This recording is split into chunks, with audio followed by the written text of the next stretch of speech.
तुगलक वंश 1320 से 1414। तुगलक वंश ने दिल्ली पर 1320 से 1414 तक राज किया। तुगलक वंश का पहला शासक गाजी मलिक था, जिसे गयासुद्दीन तुगलक भी कहा जाता था। वह मूल रूप से तुर्क भारतीय था, जिसके पिता तुर्क और मां हिंदू थी। गयासुद्दीन तुगलक ने 5 वर्षों तक शासन किया और दिल्ली के नजदीक एक नया नगर तुगलकाबाद बसाया। कुछ इतिहासकारों जैसे विंसेंट स्मिथ के अनुसार वो अपने पुत्र जूना खान द्वारा मारा गया। 1325 ईस्वी में दिल्ली की गद्दी प्राप्त की। जूना खान ने स्वयं को मोहम्मद बिन तुगलक के नाम से पेश किया और 26 वर्षों तक दिल्ली पर शासन किया। उसके शासन के दौरान दिल्ली सल्तनत का सबसे अधिक भौगोलिक क्षेत्रफल रहा, जिसमें लगभग पूरा भारतीय उपमहाद्वीप शामिल था। मोहम्मद बिन तुगलक एक विद्वान था और उसे कुरान, फिक्र, कविताओं और अन्य क्षेत्रों की व्यापक जानकारियां थीं। वो अपने नाते रिश्तेदारों, वजीरों पर हमेशा संदेह करता था। वो अपने हर शत्रु को गंभीरता से लेता था तथा उसने ऐसे कई निर्णय लिए जिससे आर्थिक क्षेत्र में उथल पुथल हो गई। उदाहरण के लिए उसने चांदी के सिक्कों के स्थान पर तांबे के सिक्कों को ढलवाने का आदेश दिया। यह निर्णय असफल साबित हुआ, क्योंकि लोगों ने अपने घरों में ही जाली सिक्कों को ढालना शुरू कर दिया और उससे अपना जजिया कर चुकाने लगे। एक अन्य फैसले के तहत उसने अपनी राजधानी दिल्ली से महाराष्ट्र के देवगिरी में स्थानांतरित कर ली। देवगिरी का नाम बदलकर उसने दौलताबाद कर दिया था। मोहम्मद बिन तुगलक यही नहीं रुका, उसने दिल्ली के लोगों पर भी दौलताबाद जाकर बसने के लिए जबरन दबाव डाला। इस फैसले के चलते जो लोग दिल्ली छोड़कर दौलताबाद जा रहे थे, उनकी मार्ग में ही मृत्यु हो गई। राजधानी स्थानांतरित करने का निर्णय गलत साबित हुआ, क्योंकि दौलताबाद एक सूखा क्षेत्र था, जिसके कारण वहां पर जनसंख्या के अनुसार पीने का पानी बहुत कम था। राजधानी को फिर से दिल्ली स्थानांतरित किया गया। फिर भी मोहम्मद बिन तुगलक के इस आदेश के कारण बड़ी संख्या में आए दिल्ली के मुसलमान दिल्ली वापस नहीं लौट पाए। मोहम्मद बिन तुगलक के खिलाफ 1327 ईस्वी से विद्रोह शुरू हो गए। ये लगातार जारी रहे, जिसके कारण उसके सल्तनत का भौगोलिक क्षेत्रफल सिकुड़ता चला गया। दक्षिण में विजयनगर साम्राज्य का उदय हुआ, जो दिल्ली सल्तनत द्वारा होने वाले आक्रमणों का मजबूती से प्रतिकार करने लगा। 1337 में मोहम्मद बिन तुगलक ने चीन पर आक्रमण करने का आदेश दिया और अपनी सेनाओं को हिमालय पर्वत से गुजरने का आदेश दिया।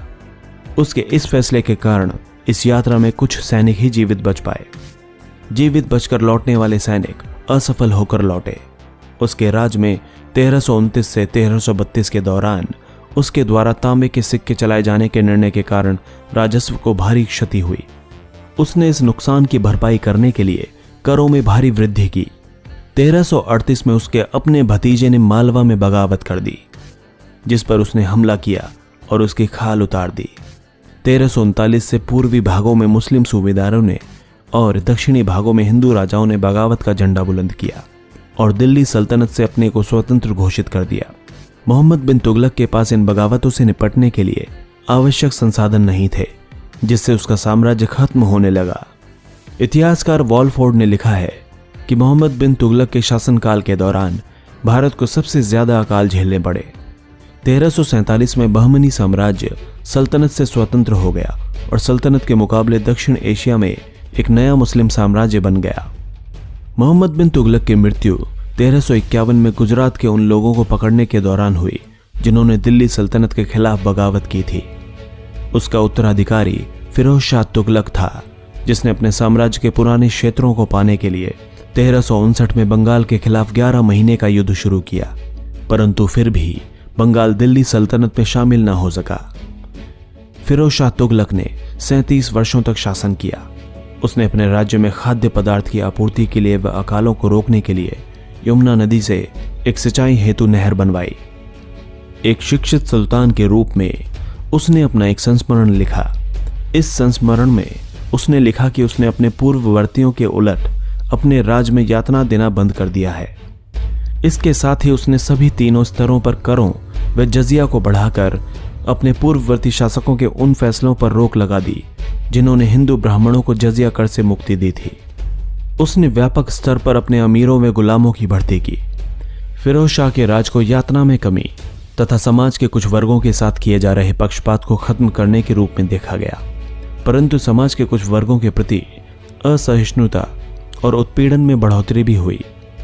तुगलक वंश के दो अंतिम शासक थे जिन्होंने 1394 से 1397 तक शासन किया। इनमें से एक मोहम्मद तुगलक था जो फिरोज शाह तुगलक का बड़ा बेटा था। उसने दिल्ली से शासन किया। दूसरा सुल्तान नुसरत शाह था जो कि फिरोज शाह तुगलक का ही रिश्तेदार था। नुसरत शाह ने फिरोजाबाद पर शासन किया था। इन दोनों संबंधियों के बीच काफी समय तक युद्ध चला, जब तक कि तैमूर लंग ने 1398 में भारत पर आक्रमण नहीं कर दिया। तैमूर, जिसे पश्चिमी साहित्य में तंबूर लेन भी कहा जाता है, समरकंद का एक तुर्क सम्राट था।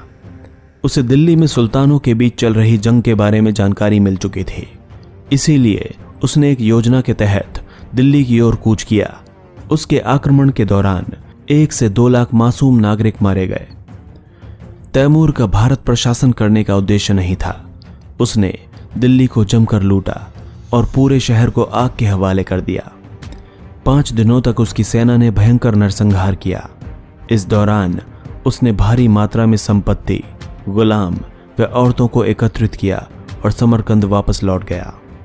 पूरे दिल्ली सल्तनत में अराजकता और महामारी फैल गई। सुल्तान मोहम्मद तुगलक तैमूर के आक्रमण के समय गुजरात भाग गया। आक्रमण के बाद वो फिर से वापस आया और तुगलक वंश का अंतिम शासक बना, लेकिन वो कई गुटों के हाथों कठपुतली बना रहा। सैयद वंश 1414 से 1451। सैयद वंश ने दिल्ली सल्तनत पर 1414 से 1451 तक शासन किया। तैमूरी आक्रमण और लूट ने दिल्ली सल्तनत को शर्मिंदगी में छोड़ दिया था। दरअसल सैयद वंश के बारे में बहुत ही कम जानकारी उपलब्ध है। इतिहासकार एनामेरी शेमेज के अनुसार सैयद वंश का पहला शासक खिज्र खान था, जिसने तैमूर का प्रतिनिधि होने का दावा करके सत्ता हथिया ली थी। दिल्ली के आसपास के शासकों को भी खिज्र खान के सत्ता संभालने से काफी आपत्ति थी। आगे चलकर खिज्र खान का उत्तराधिकारी मुबारक खान बना, जिसने खुद का नाम मुबारक शाह रख लिया था। उसने पंजाब में अपने हारे हुए प्रदेशों को वापस लेने की कोशिश की, जिसमें वो असफल रहा। सैयद वंश की लड़खड़ाती हुई शक्ति के साथ भारतीय उपमहाद्वीप पर इस्लाम के इतिहास में गहरा परिवर्तन आया। सैयद वंश के समय में सुन्नी संप्रदाय काफी कमजोर हो चुका था। शिया गुलाब जैसे वैकल्पिक मुस्लिम संप्रदायों और इस्लामी संस्कृति के नए प्रतिस्पर्धा केंद्रों ने दिल्ली से परे अपनी जड़ें फैला ली। बाद में सैयद वंश को 1451 में लोधी राजवंश द्वारा विस्थापित कर दिया गया। लोधी वंश 1451 से 1526। लोधी वंश खिलजी अफगान लोगों की पश्तून जाति से बना था। इस वंश ने दिल्ली की सल्तनत पर उसके अंतिम चरण में शासन किया। इन्होंने 1451 से 1526 तक शासन किया था।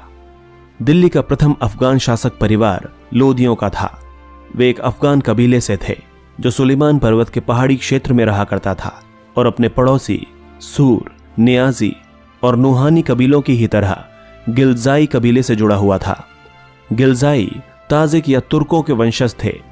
सैयद वंश का अंत करके बहलोल लोधी ने 1451 में लोधी वंश की दिल्ली सल्तनत में स्थापना की। यह वंश 1526 तक सत्ता में रहा और सफलतापूर्वक शासन किया। यह राजवंश दिल्ली सल्तनत का अंतिम सत्तारूढ़ परिवार था जो अफगान मूल से था। लोधी वंश में 3 प्रमुख शासक हुए। बहलोल लोधी 1451 से 1489, सिकंदर लोधी 1489 से 1517, इब्राहिम लोधी 1517 से 1526। बहलोल लोधी बहलोल लोधी ने 1451 में लोधी वंश की स्थापना की और 1489 ईस्वी तक दिल्ली सल्तनत पर शासन किया।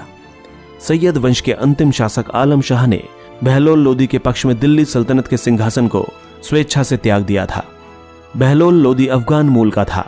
वो एक पश्तून परिवार में पैदा हुआ था।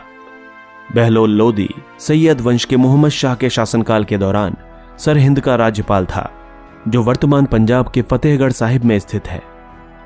बहलोल लोधी ने दिल्ली सल्तनत में बैठने के बाद बहलोल शाह गाजी की उपाधि ली। उसने सरहिंद के एक हिंदू सुनार की बेटी से शादी की थी। बहलोल लोधी की 1489 में मृत्यु हुई।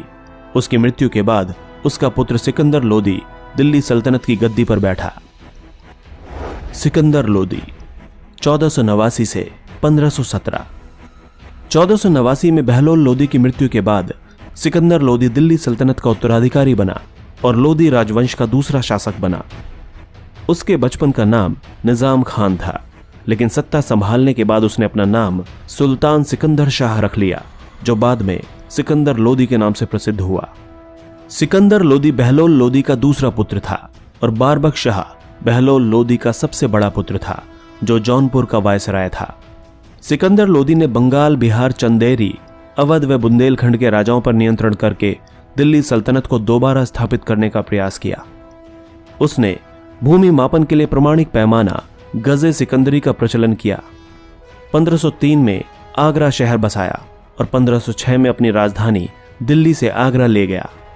उसने ग्वालियर के किले पर 5 बार आक्रमण किया, लेकिन राजा मानसिंह ने उसे हर बार हराया। सिकंदर लोदी की मृत्यु 1517 में गले की बीमारी की वजह से हुई। उसके बाद उसका बेटा इब्राहिम लोदी शासक बना। इब्राहिम लोदी 1517 से 1526। इब्राहिम लोदी सिकंदर लोदी का सबसे छोटा बेटा था। सिकंदर लोदी की मृत्यु के बाद इब्राहिम लोदी 1517 में राजगद्दी पर बैठा और 1526 तक दिल्ली सल्तनत पर शासन किया। वो लोदी राजवंश का अंतिम राजा और दिल्ली सल्तनत का अंतिम सुल्तान था।